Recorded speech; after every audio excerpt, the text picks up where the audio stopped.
Many women, just like you, are trying to heal their hormones while bathing themselves in the very things that are actually impacting and disrupting those same hormones. Endocrine disruptors are not hiding anymore. They're actually not rare. They're everywhere you look, and they're in common products that we have been told are no big deal. Today, I'm starting a series talking about things that are slowly but surely making you sick. And in this series, we're going to talk about products that are hiding chemicals that disrupt the way your hormones work. They clog up your God given detoxification systems. We're going to look at how they specifically impact women and what to do about it without turning your life upside down. Today, we're going to start with hair care. So grab a pen and paper because you're going to want to jot down the things to be looking for on your next trip to the store. Let's go.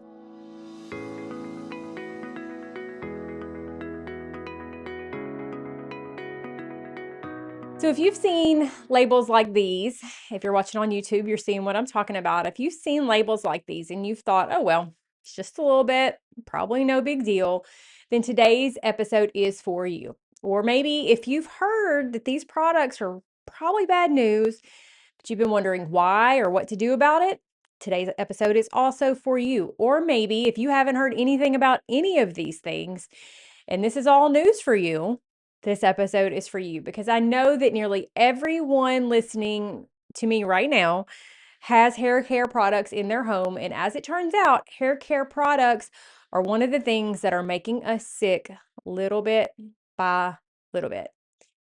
So let us get started by talking about why hair care matters because you might be thinking, well, it's just my hair. Isn't that dead skin anyway? Well, yes and no. Your scalp is skin. So yes, your hair itself is dead skin cells, but it's attached to your scalp and your scalp is skin. It is not armor and it is highly vascular. Vascular means there's a lot of blood supply there.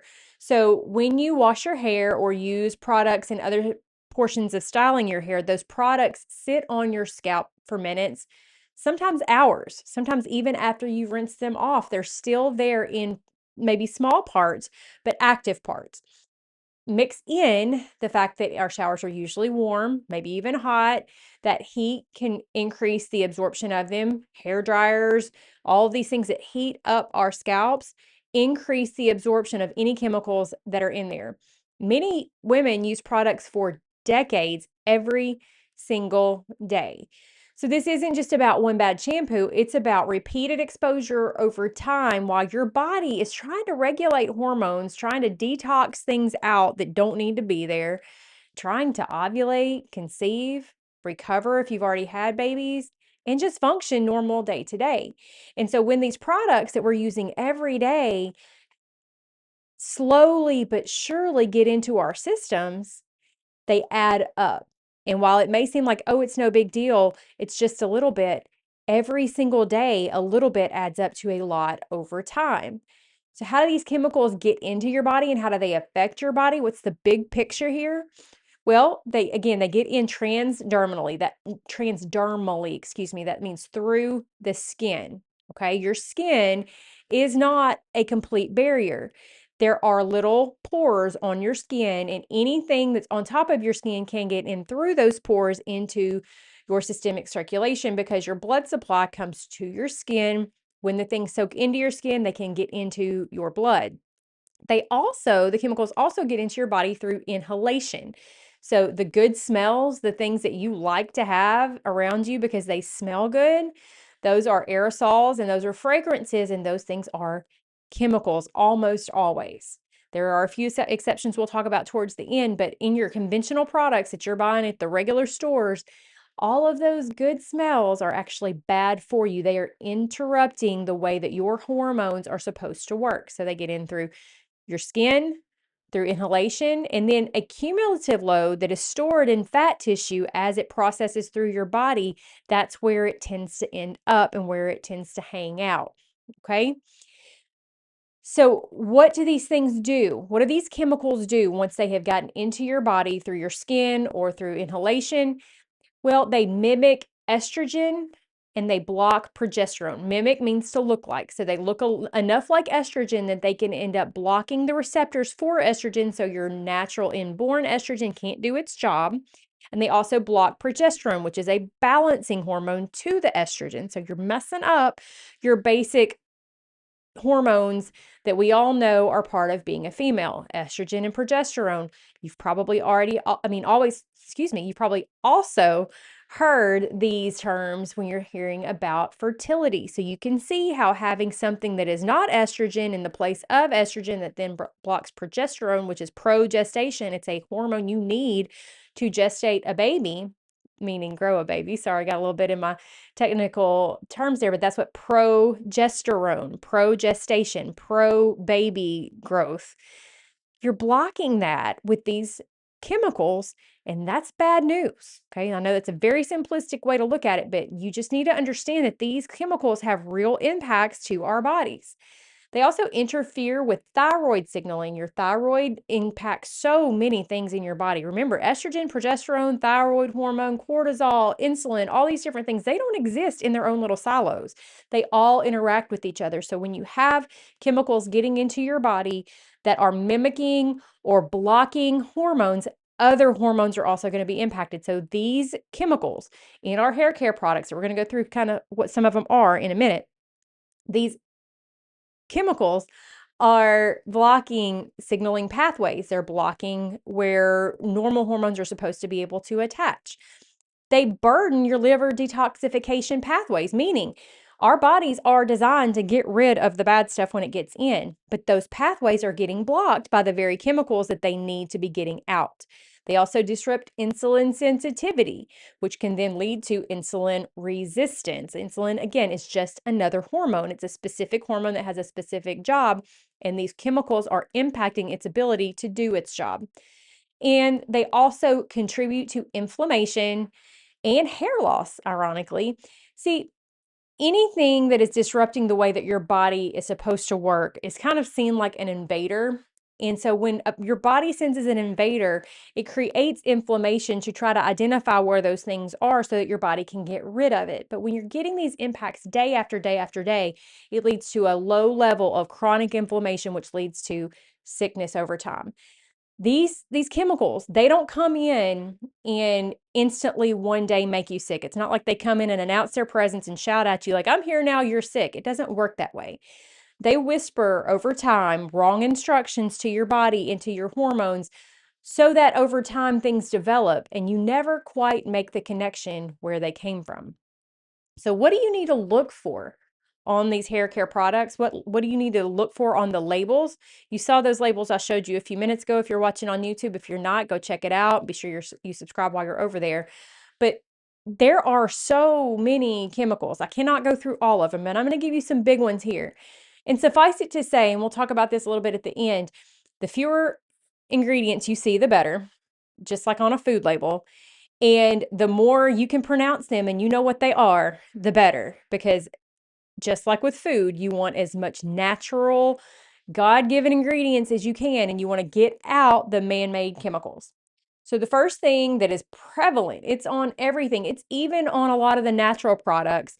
You'll have all these things that you see that look great, and then you'll see this one little word. It'll either say fragrance or perfume or parfum. Those terms sound good because we know that means they smell good, right? They're not good. Those terms are industry secrets. They are legally allowed to put those terms on the label, hide anything in them that they want to, and not tell you what's hidden there. So any of the things that they put for presumably a good smell, they can hide under that one term, not tell you what the chemicals are, not tell you how many are there, and then you walk away thinking, "Hey, I got me something that smells good." So why is this a problem? Because you're probably thinking, but yeah, but it smells good. What's the big deal? Well, these parfums or fragrances often contain phthalates, which we're going to talk about next. They are estrogen mimicking chemicals, meaning they get into your body, they act like estrogen, causing your natural estrogen to not be able to do its job properly. They are linked to cycle disruption, meaning menstrual cycle disruption, infertility, and even migraines. Just keep this kind of in the back of your mind. If they don't tell you what it is, if they're hiding things in places like this, it's because they don't have to. And do you really want to put a product on your body where the company that made it is more interested in their own benefits and their own profits than being honest with you about the contents. For me, that's a no. I don't want to use a product that's hiding things from me, and I hope that you don't either. So I mentioned phthalates. Phthalates, that's a hard word to say, is PHTHALATES. They are often hidden and they're rarely listed just like outright in the ingredients. But they're there because they make scents last longer. So sometimes these will be hidden, as I mentioned, in that fragrance term. They make it smell good longer. Okay, so while you think that you used a shampoo that made your hair smell good into to tomorrow and the next day, really you've put a chemical on yourself that or in your hair that's against your skin, then that is actually an endocrine disruptor. It also increases product flexibility and spread, making it smoother and nicer to use. But they're harmful because they suppress ovulation. They produce progesterone, and when progesterone is out of the normal balance of how God made it to be, that's going to be a problem. And they're linked to things like PCOS, polycystic ovarian syndrome, infertility, and early puberty. How many of our girls are getting their periods at 8 and 9 years old now? Lots.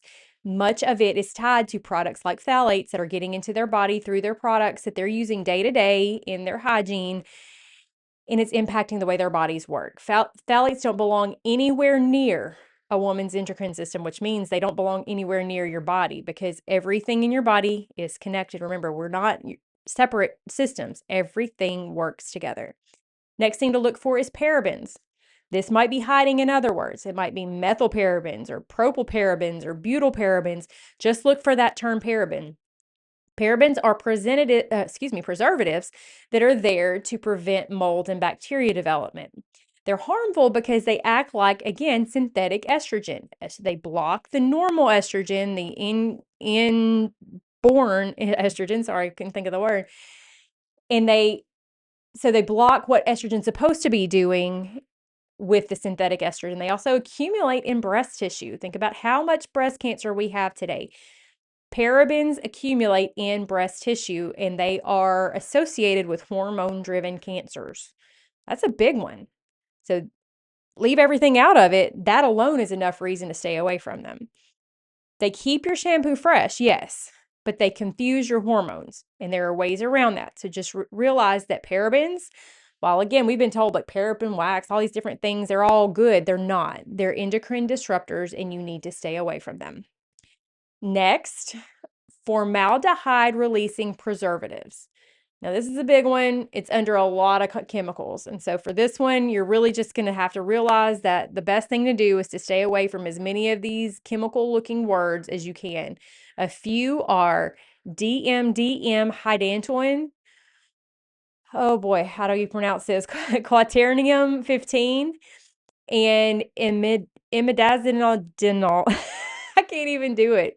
If you can't do it and I can't do it, you shouldn't be putting it on your body, right? These are chemicals that are related to formaldehyde. It's imidazolidinYL, urea. So they are used for shelf stability, meaning it makes the product last longer on the shelf. They are harmful because they release formaldehyde over time into your body. They are linked to hair loss. Of all things, your hair products have products in them or ingredients in them linked to hair loss. They are linked to scalp irritation and, again, endocrine and immune disruption. So they are slow poison. They aren't the instant poison where you use it once and you're going to keel over. No, but little by little over time, they are making you sick because they are soaking into your body. Another one is sulfates. You might see this one on a label as SLS, SLES, sodium lauryl sulfate, sodium lauryl sulfate, all these different combinations of sulfates. They kind of hide them in all kinds of different names, but those, when you see sulfate, that's something to be wary of. They're used because they create foam. They give you those bubbles that you're looking for that make you think that you're getting cleaner. They also strip your oils away aggressively, which again, we've been told you need to get all the oil away. That's what makes your hair clean. In reality, we're damaging our scalp, but that's a different story. They matter because they damage the scalp barrier. Again, they're pulling away those natural oils that God meant to be there. and they are leaving your skin more susceptible to anything else that's getting on it. They increase the absorption of other chemicals, like I just said. When you take the oils away and the natural barrier away, then more of the other things can be absorbed. Then they trigger inflammation and cortisol stress response. That is part of the low-lying, underlying inflammation that we're constantly having that's keeping our bodies constantly on the alert from stress. And that all adds up to getting sick easier, not feeling well, and our hormones not being able to function the way that God meant for them to. Sulfates aren't hormones themselves, but they open the door for worse ones. And then one more thing we'll talk about in this one, and there are others, just suffice it to say, if you can't pronounce it or it looks like it came out of a chemistry textbook, it's probably something to avoid. But the last one's a little bit less common now, but you'll still see it in some things. It's called triclosan. It's still present. It was used in a lot of antibacterial products, but it also disrupts thyroid hormones, alters gut microbiome, which that is essential to your immune system and so many other things, and digestion and nutrient absorption, all kinds of things like that. And it contributes to antibiotic resistance because of the impact it can have on the way bacteria are broken down.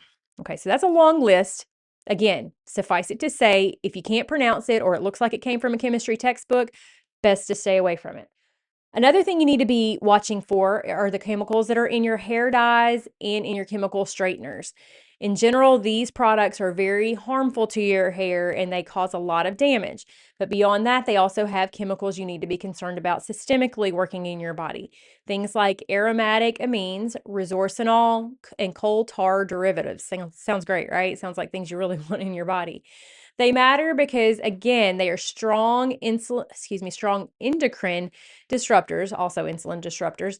They are linked to fertility issues and cancers, and they are especially risky during pregnancy and postpartum. These are not cosmetic exposures, they are chemical events. So I know the world has told us that it's no big deal to change your hair color or straighten it or do whatever, but these chemicals are highly detrimental to our bodies, especially over time, especially in combination with each other, because rarely are we only using one product. And then one other product to think about is dry shampoos. That's kind of a fad thing these days. Dry shampoos are risky for a couple of reasons, mainly because they're aerosols. So they are inhaled. The things that are in there to make them be able to be sprayed are inhaled. Those are chemicals getting directly into your lungs, thereby going into your bloodstream. And they're also absorbed through your skin. They often, again, contain fragrance, as we talked about earlier, talc, propellants, and PFAAs. All of these things are impacting the way your body is designed to work, and you are breathing in your hair care, meaning you're breathing these chemicals into your lungs, which are then crossing into your blood circulation. So who is affected the most by these things? Well, I would argue everyone is affected a lot, but they are especially impactful for women. If you have irregular cycles, if you have infertility, if you have PCOS, if you have thyroid issues, if you have postpartum hair loss, if you have migraines, if you have anxiety, if you are pregnant, if you are postpartum, if you are a teenager, especially when you're in puberty and your endocrine system is developing, you are especially susceptible to these things and to those conditions that I listed that are disorders. I mean, obviously, being a teenager isn't a disorder, but things like having irregular cycles, PCOS, those kind of those things are going to get worse the more you use these things, okay? Because these things are what's leading to the endocrine disruption, which is exacerbating or making these things worse. Your body is already doing a lot. Your body is designed to get rid of toxic exposure. But when your body is getting it every day, not only from this, but in the things we're going to talk about in the weeks to come, then it just gets bogged down and clogged up and it cannot do its job. It's called a toxic body burden. It's all the toxins that are accumulating and leading to your body getting bogged down and not being able to function the way God designed it to function. These products make it do more work to be able to clear things out and to survive. And it eventually is going to give up, and that's when the sickness comes out. So, how do you find better alternatives? What do you prioritize? Well, the first thing you want to prioritize is to find products that are fragrance free, or they are at least truly naturally scented. And what do I mean by that? They are scented by essential oils, pure therapeutic grade essential oils that do not have chemicals in them, or from things maybe natural type of things, like if there's maybe rose petals or things like that that are going to have a nice fragrance, but not chemicals. Okay. Maybe things like lavender, actual lavender, not chemicals. All right. So thing one to avoid is any fragrances. You want to look for a short list of ingredients. The shorter the better. And just like, again, like with your food choices, the shorter the better. And when you know what the things are and you can identify it, and even better if you can find them in nature, the better. Okay. No chemical names, no ingredients that look like they came out of a science experiment. Okay. Everything looking like an actual thing that God made somewhere. Okay. Third, if you can find products that have third-party transparency, that's even better, meaning they have turned their product over to another company and allowed them to evaluate what they have in there to see if it's safe. Always prioritize liquid over aerosol, because aerosols have chemicals in them to propel them, and those things are going to get in the air and you're going to breathe them in. And remember that scalp health is more important than cosmetic effect. Our culture has told us that we should bathe and strip away oils every single day. And I'm not going to get into all of the arguments right now about that. I know everybody has their position on whether you should take a shower every day or every other day, what have you. But when you wash your hair every single day, you are actually creating a situation that is going to lead you to imbalances, because your body is having its natural oil stripped away day after day. And so it's having to overcompensate to make more. And that leads to health problems that will often come out on your scalp. So consider that washing your hair every day might not be something that you need to do. When you first make the change, it is a little bit to overcome, because your body has been making a ton of oil, because every single day it's having to make more to make up for what it lost each washing. And so in those first few days and weeks, it's going to keep making that much oil. And so your hair feels like it's getting oily.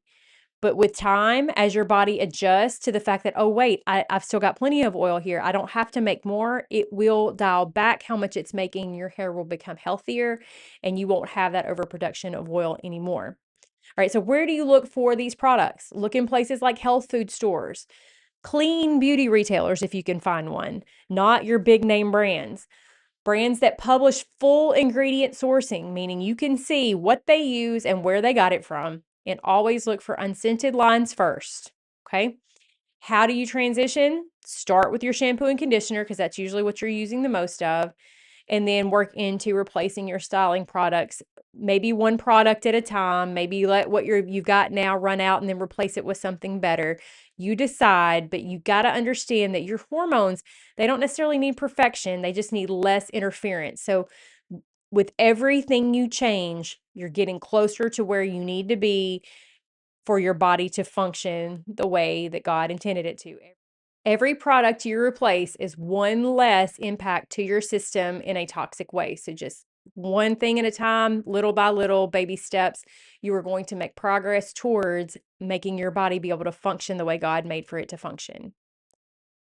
Let's talk about some common objections, things that people will say when they hear these types of talks, where they're like, yeah, you should get rid of this, you should get rid of that. A lot of people will say, oh, yeah, but clean products, they don't work. Well, as I mentioned before, your hair goes through a little bit of a detox phase because you've been overproducing scalp oil for so long. So with time, after you've started to use these normal products, your body will adjust and get back to being where it really should have been to start with. And the oil buildup and things like that that are really bothering you will start to normalize. So don't necessarily judge right away. Give your body some time to adjust and to dial back these things that it's had to overdo to make up for the toxins you've been putting on your body. And you will probably see with time that you actually like the results. It's a better outcome. Another objection is they're too expensive. Well, maybe, But really, you need fewer products when your hair is acting the way that God meant for it to act. There's less hair loss, there's less scalp irritation, leading to you maybe needing products to deal with that irritation. And by the way, medical bills are expensive too. And again, oftentimes we don't connect the health problems we have with the products that we're using, or the health problems we have with the products that we're using.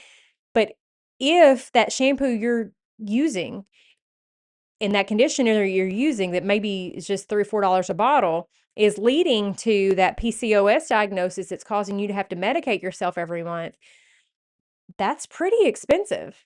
You may not be able to connect the dots, but what if that's what's doing it? What if that's what's leading to the infertility that's causing you to have to pay for medications and treatments to try to have a baby? That's very expensive. So maybe spending a little bit more on your products will end up with you having to spend less on the back end to fix the problems that you didn't realize were being caused by the front end. Okay. Another thing, but I've used this forever. Maybe you've been using the same shampoo for 10 years and you're like, I love it. I don't want to switch. Well, think of it this way. You've used that product forever, but those symptoms that you're tired of, they've been there forever too. To me, it's worth it. Maybe it is to you too. So swapping shampoo is a great start. Swapping your conditioners and your other hair care products, great start. But if changing products alone fixed hormones overall, then most women would already be well, or at least making progress to being well. The truth is, we've got a lot of stored up toxins and toxification, clogged up pathways to clear it. We've got decreased detox capacities. There's a lot of things going on that are causing us to have a really hard time getting these things out of our system. So sometimes you might need a little extra help. Sometimes you might need someone to look at your specific situation. If you're doing the right things and you're still not getting the results, it might be time for you to consider doing one-on-one coaching with me. In coaching, we look at your labs. So we're going to get a look at your specific system. Are you having these issues? Are you seeing signs? Are we seeing signs in your numbers that you're having these endocrine blocking issues, that you're having insulin resistance, that you're having things like PCOS or other issues, infertility? Are your labs showing us these things? Is your liver and your thyroid and your insulin, are they showing us that they need a little help, a little support? Is your nervous system showing us that it can't handle it anymore?